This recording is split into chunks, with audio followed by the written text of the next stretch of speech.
কৃতজ্ঞতা ধন্যবাদ জানাতে চাই।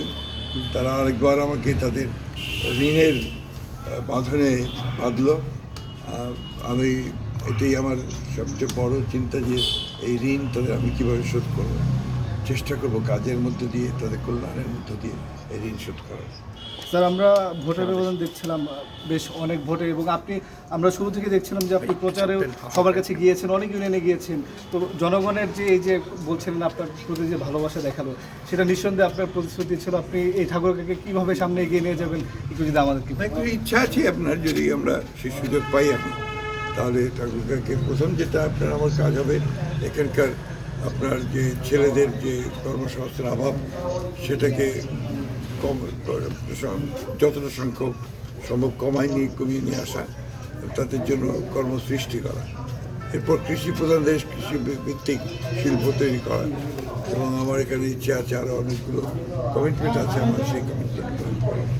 স্যার, খুব সম্ভবত আপনারা সরকার গঠন করতে যাচ্ছেন, আপনাদের পরিকল্পনা আছে। তারেক রহমান বলছিলেন, আপনারা বলছিলেন দেশটাকে আসলে কীভাবে সামনে এগিয়ে নিয়ে যাবেন একটু যদি। দেশের তো আমরা আপনার ম্যানিফেস্টোতে বলেছি, এত অল্প পরিসরে তো সেটা বলা যাবে না।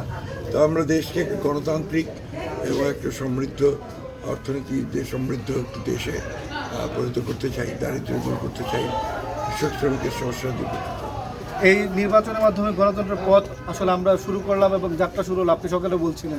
এর মাধ্যমে এই এবং বিজয় সন্নিকটে বিএনপির সামনে সরকার গঠন করবেন খুব সম্ভবত।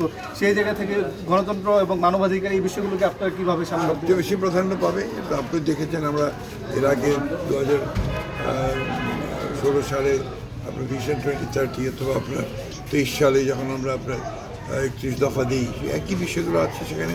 জনগণকে আপনার সমস্ত সমস্যাগুলো, রাষ্ট্রকে রূপান্তর করা, রাষ্ট্রকে মেরামত করা, অর্থনীতিকে সচল করা, এগুলো তো আমাদের লাস্ট প্রশ্ন, এই বিজয়টা আসলে আপনি মানে যখন ঘোষণা চলে আসবে উৎসর্গ করবেন কাকে, কীভাবে? এটা আমি ঘোষণা উৎসর্গ করে আমার ঠাকুর স্যার